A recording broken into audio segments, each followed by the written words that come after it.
السلام عليكم ورحمة الله وبركاته. جرتني أمة ميديا بقرات جرت والشمار كفوني وروني ومن تابرا ودفتني اللي بكم جرتني الندان كبجا قبوس برحا قوسنين جتشا جرا رفني جرا هرمي فاميلي ندام هالقبتي دفتي جتشون كيساني نولو هذا وان بريدا وانا الداسني قبتي دهزرا harmee miidiyaan hojii haaraadhaan dhuftee jirti. Miidiyaa viidiyoo waraabuu gadhiisee baasawee jaalamaaf deemaara. Xiqqoo waan natti hin tottollee fi qorra kanaaf wal qabatee jechaadha. Sanumaaf waan addaa takka qabadhee isinii dhufee jira. Gorsi kiyya tokkoffaani asumaanuu namoonni meeshaa biyyatti dalabachuu barbaadanii karaa harmee faamilii kanaan na argachuu dandeettu. Lakkoofsa yoo barbaadan lakkoofsa isinii maxxansuu danda'a yeroo itti aanuuf jechaadha.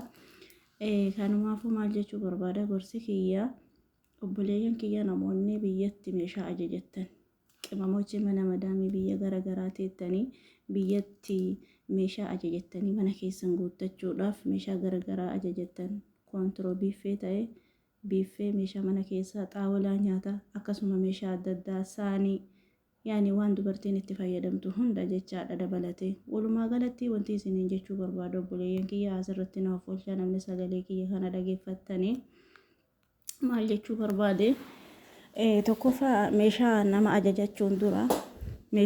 ajajachuun dura maatii keessan amansiisaa.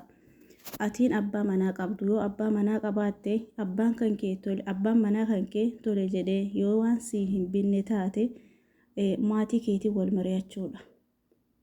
Dursitee abbaa manaa kan keetu mari'achiisuudha.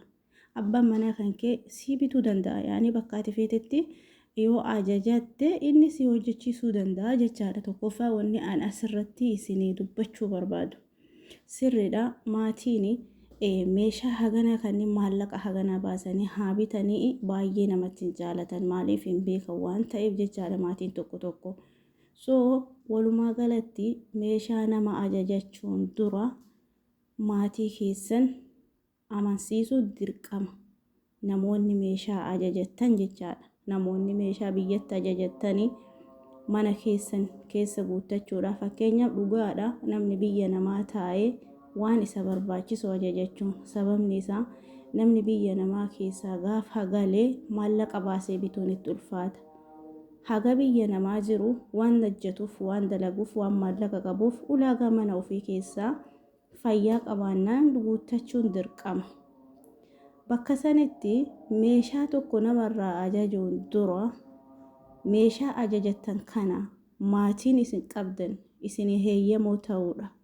Isin amanamuudha. Waan kana ajajadhee jira yoo isin naa hin qeeballee isin naa bituu dandeessu yoo maatiin hin dandeenye hin ajajadha jettanii maatii keessanii wal mari'achuu walii galuudha. Akkasuma ishiin abbaa manaa qabdu.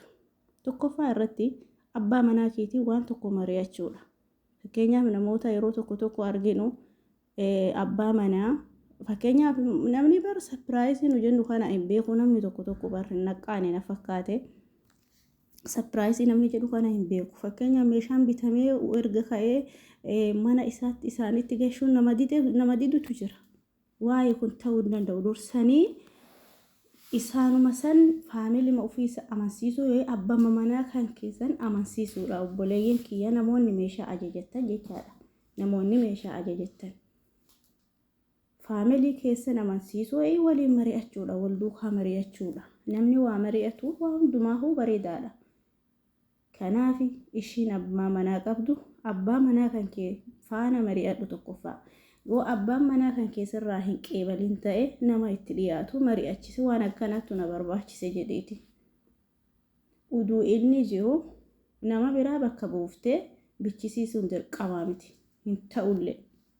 Kuni jireenya keessan nama waliin nama buusa jiru keetiifuu hin ta'u waan ta'eef dursi abbaa manaa kan kee mari'achisu. Abbaan manaa kan kee si haa bitamu haa dalagamu siin jedhe si haa hojjechiifamu wanni ati barbaadde.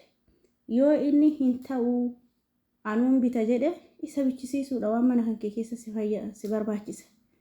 Yoo inni marraa waan si didu taate faamilii waliin dhalate yoo kan inni irraa dhalate san mari'achiifte ulaagaa mana kan keetiif ta'u guuttachuudha. Isinii gala jedhee yaadaan. Kanaafuu dursitanii waan tokko nama ajajuun dura ajajachuun duratti obboloota kiyya qimamocha biyya garaagaraa jirtanii meeshaa tokko ajajachuun dura mana itti galu san abbaa itti galu san mari'achiisuudha. Waan ajajattu kana abbaan sun ulaagaa kana siif guutaa erga dhodhee ulaagaa kan yoo siif guuta ta'e ufaman siiftu ta'e isuma faana dubbachuudha. Lakkii bichisiifadhu rakkoon qabu jedhee siif amanamaa ta'e taanaan akkasitti beekii meeshaa kan kee ajajadhu malee gaafa meeshaan ajajamee hojjetamee wanni marti guutee ka'ee eessatti galchitaniin hin galuun dubbiin taatu. Yeroo baay'ee waan akkasiisantu mul'ata waan ta'eef gamanumaanuu na offolchaa warri harmee faamiliidhaaf maatiin taane maatii taa'aadha. Namoonni meeshaa ajajachuu barbaadanii hojii dhuunfaa kiyyaa farnichina onlaayinii Ummu Sumayyaa jedhamu alhamdulillah banadhee jira. Yoo barbaadan waan barbaadan isin hojjechiisuu ni danda'a. Lakkoofsa yoo barbaadan koomentii jalatti na barreessaa nin barbaada jedha. Achi booda na qunnamuu hin dandeettu. Jiraattota magaalaa Shaashamannee ta'ee naannaa isheetti argamu hundumaa geessuu nan danda'a.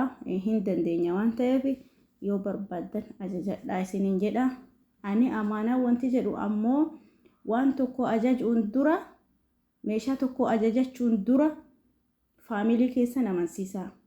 Awu irraa kadhalatte ta'e awu ka itti heerumtu ta'e isin singiliis ta'e isin singilii dabilii jechuun kabulii horateefis kabuliin horannes obboleeyyan bulii horattaniifis kabulii hin horatini jechaadha. Meeshaa tokko ajajachuun dura faamilii kan kee dura dursitee amansiisuudha. Gaafa maatiin kan kee faamiliin kan kee si amane meeshaa kan kee ajajadhu.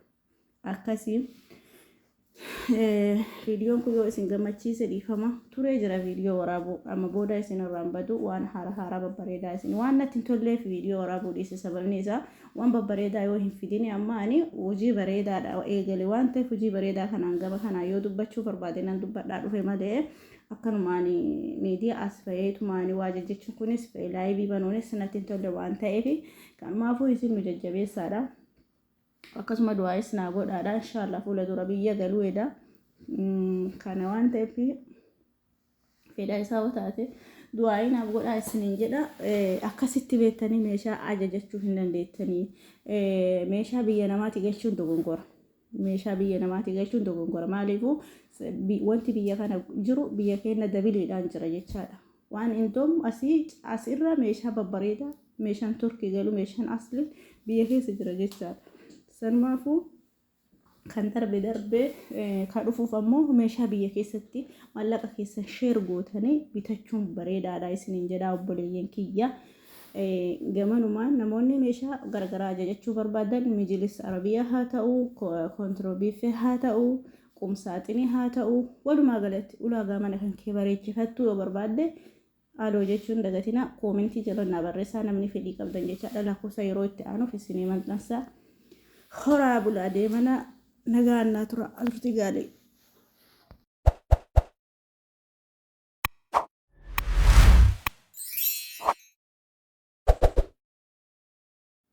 Namoonni fedhii qabdan jechaadha waan dagadhe namoonni fedhii qabdan koomentii jala naa kaaya. Namoonni fedhii meeshaa qabdanii koomentii jala naa kaaya. Ufee kiyyaa hojjechiisa waan ta'eef kan hojjetame beeku osoo hin taane waan isin ajajattanii akkaataa isin ajajattaniin isin ajachiisuu danda'a. Kun hojii dhuunfaa kooti kan fuula dura yoo rabbi fedhe galee hojjechuu barbaadu waan ta'eef dhuunfaa kootti waan banadheef yoo isinitti tole aloo jechuun dagatinaa. Ammoo asumaanuu yoo biyya galan maal akka hojjetan karoora mataa ofii qabaachuun dirqama waan ta'eef namni birrii barate gadin taa'u soo bisinesiin gaafa hojiin hojjetin harkaan amantaa waan ta'eef kuni abbaa manaa koo wajjin hojii kooti waan ta'eef hojii biraallee dabalataallee hin jira waan ta'eef soo isin fedhii yoo qabaattan na dubbisuun dagatinaa koomentii jala na barreessaa isiniin jedha. Inni dabalataa yaada yoo qabaattan yaada keessan babbareedaa na barreessaa. Harmee faamilii kana jajjabeessaa laayik godha koomentii bareedduu kaayaadha. Koomentiin bareedduu keessa yaada bareedaa namaa fida waan ta'eef gamanumaanuu isinis harmee faamilii kana maatii ta'a isiniin jedha. Inshallah kana booda hin badu waan babbareedaa qabadhee isinii dhufa waan ta'eef inshallah fedha rabbii yoo taate yaada bareedaa waan hundumaa keessatti waan dhufuufis ta'e waan dhufuufis waan itti yaadu hundumaa asirratti isinii kaaya. Isin ammoo obboleeyyan waa ajajattan yoo innaa obboleeyyan meeshaa barbaadanii ajajattanii dursitanii maatii keessan hayyamsiisuun dirqama jechaadha. Maatii keessan hayyamsiisuun dirqama. So abbaa manaa qabu abbaa manaa keessan irra deddeebitee dubbatte jechanii akka namoonni jenne dhiifama maalii fi dirqama irra deebi'ee waan dubbatamuu qabu jechaadha. Ka abbaa manaa qabu abbaa manaa kan kee faana mari'achuudha. Ka kophaa jirtus haadha abbaa manaa hin qabnes abbaa manaa yaani maatii kan kee faamilii kan kee kan waliin jiraattu amansiisuudha. So akkasitti bareeda waan ta'eef waan barbaadan ajajachuu dandeettanii gamanumaanuu na of oolchaa. Inshallah yeroo biraatiif waan bareeda waan barbaachisu waan ajajachuu qabdanis asirratti isinii maxxansa. Koomentii jala naa kaayaa inshallah biiznillah khairii waliin nu haa deebiftu. Assalaamu alaykum wa rahmatullahi wa barakaatuh.